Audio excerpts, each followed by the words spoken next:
Bonjour, bienvenue à cette révision sur les bonnes pratiques de la programmation qui va s'effectuer pour l'essentiel à l'aide d'exemples. Adopter des bonnes pratiques de programmation, c'est pas très différent de bien s'exprimer à l'oral ou à l'écrit. En fait, il s'agit un peu de la même chose. Si on s'exprime clairement, il est plus facile d'être compris. Si un texte est bien rédigé, il va être plus facile de l'interpréter au fil du temps. C'est exactement la même chose pour un programme informatique. L'argument du « vous avez compris ce que je veux dire », à un moment donné, il atteint ses limites. Alors, ce qu'on va faire ici, c'est que je vais vous présenter différents extraits de code informatique, certains ayant été tirés directement de travaux qui ont été faits par vos prédécesseurs, et on va essayer de voir ce qui cloche ou comment est-ce qu'on aurait pu les améliorer. Regardons ce premier exemple, où je vous demande que fait l'expression suivante. Somme de x indicé sur x plus grand que 10 divisé par length de x indicé sur x plus grand que 10. Si vous regardez ça attentivement, vous allez dire, OK, x crochet x plus grand que 10, ça voudrait dire d'extraire les éléments du vecteur x qui sont supérieurs à 10. Je les additionne et ensuite je divise par la longueur du vecteur résultant, donc par le nombre d'éléments plus grand que 10 dans le vecteur. Donc, ce qui devrait revenir à calculer la moyenne des éléments du vecteur x qui sont plus grands que 10. Pourquoi pas tout simplement l'exprimer à l'aide de la fonction mean? La fonction mean fait déjà ce calcul-là, et lorsqu'on voit la fonction mean, on sait tout de suite de quoi il est question. On n'a pas besoin de lire l'expression, de voir, OK, j'additionne des éléments, je divise par leur nombre ou par leur longueur pour interpréter qu'il s'agit d'une moyenne arithmétique. Utiliser directement la fonction mean rend la chose plus lisible, plus facile à interpréter du premier coup d'œil. En plus, de le faire comme ça évite la répétition. Remarquez que dans l'expression au début avec la somme et la longueur, je refais l'opération d'extraction des éléments de x qui sont plus grands que 10 deux fois. C'est une répétition de calcul qui est absolument inutile et même, comme je vous l'ai fait valoir dans le chapitre, les répétitions, c'est quelque chose qu'on devrait essayer d'éviter autant que possible. Et en général, c'est possible. Alors ici, on l'évite facilement, la répétition, en utilisant directement la fonction mean. Voici un deuxième exemple. On lit du code. Donc, vous lisez un programme informatique. Vous voyez x plus grand que 10. Ce résultat-là, qui est donc un vecteur booléen, on met ça dans une variable y. Qu'est-ce qu'on se dit tout de suite? Oh oh oh! La variable y, elle doit jouer un rôle important parce qu'on a pris le résultat, puis de x plus grand que 10, et on prend la peine de mettre ça à l'intérieur d'une variable y. C'est certainement qu'y joue un rôle extrêmement important dans le programme et qu'il va servir plusieurs fois. Ensuite, on indice le vecteur x sur le vecteur y. Ah, OK, on réutilise effectivement ce vecteur y, mais ce résultat-là, on le met dans une variable z. C'est certainement que z, comme y, joue un rôle extrêmement important et va probablement être réutilisé plusieurs fois par la suite. Donc, quand on lit ce genre de code, on se dit que y et z sont certainement des variables très importantes. Mais tout ça pour qu'à la fin, on fasse le calcul de la moyenne de z. Et finalement, y et z ne jouent pas véritablement de rôle important dans le code. Si on compare avec le calcul fait en une seule étape comme précédemment, ben c'est tout de suite plus lisible. Il n'y a pas cette espèce de bruit qui est amené dans le code par la définition des variables y et z. Ici, on avait une expression qui était simple, x crochet x plus grand que 10, qui est facilement lisible, qui devient presque un idiome. On peut, avec un peu d'habitude de programmation en R, on est capable de lire cette expression-là et tout de suite comprendre qu'il s'agit des éléments de x plus grand que 10. Il n'y a pas de rôle utile qui est joué par l'introduction des variables y et z. Donc, essayez d'éviter ce genre de choses-là lorsque c'est possible. Et lorsque vous avez des expressions simples et que l'assignation dans d'autres variables ne joue pas de rôle véritablement significatif dans le code, vaut mieux éliminer ces étapes-là. Il va arriver que vous allez avoir des fonctions dans lesquelles vous devez valider les arguments de la fonction. Donc, vérifier si les arguments sont valides et envoyer un message d'erreur si les arguments ne sont pas valides. Il y a une manière lourde de programmer ce genre de choses-là et une manière beaucoup plus légère, si on veut. Voici la version lourde d'abord. C'est d'écrire d'abord une condition if si les arguments sont valides et d'écrire là tout le code de la fonction. Et ensuite, à la toute fin, de dire sinon, donc si les arguments sont invalides, là, d'afficher un message d'erreur. Imaginez que, juste pour les fins de la discussion, que le code à l'intérieur du bloc où les arguments sont valides, donc ce code-là prend 200 lignes, par exemple. Puis imaginez que vous devez lire le code de cette fonction-là. Donc vous tombez, si les arguments sont valides, là vous avez 200 lignes de code, puis pendant ces 200 lignes-là que vous défilez, vous vous dites, il y avait un if au début. C'est qu'il doit y avoir un else quelque part. Et qu'est-ce qu'il y a dans le else? Je ne sais pas. Donc vous devez défiler, disons, 200 lignes de code pour aller trouver finalement, sinon, faire un message d'erreur. C'est un petit peu inutilement lourd et voici comment est-ce que vous pourriez réexprimer la chose de manière beaucoup plus simple, en fait, beaucoup plus facile à lire.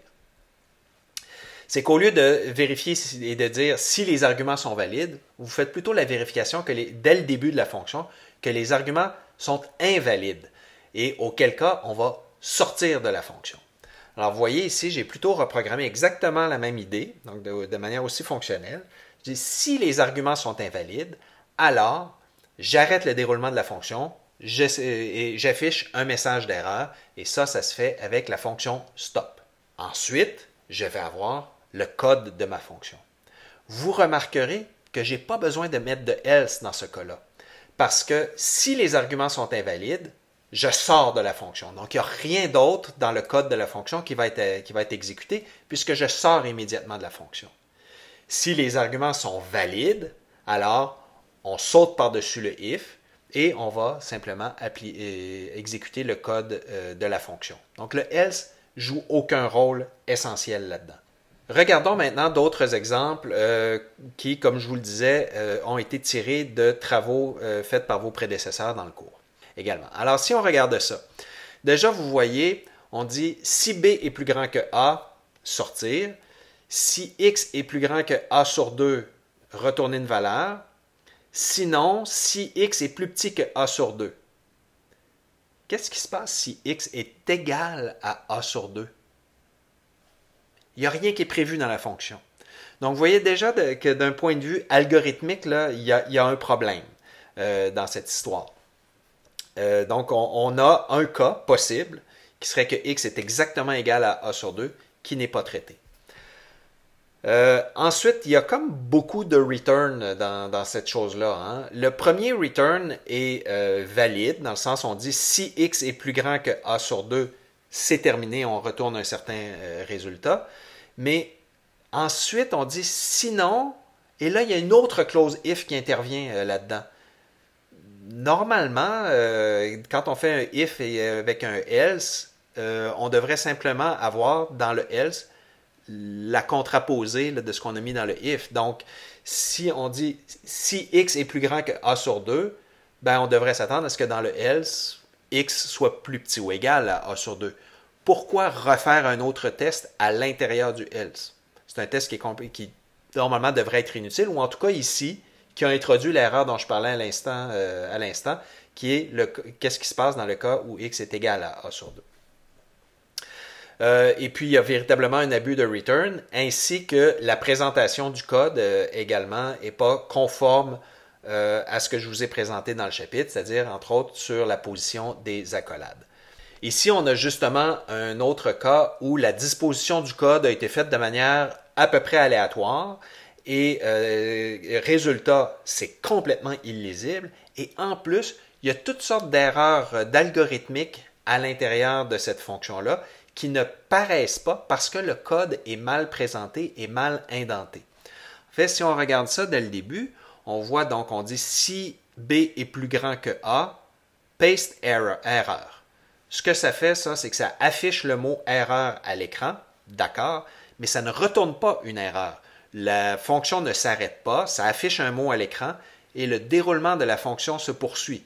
Probablement que les personnes qui ont programmé cette fonction-là s'en sont rendues compte que si B est plus grand que A, on affichait un message d'erreur, mais que le déroulement de la fonction se poursuivait.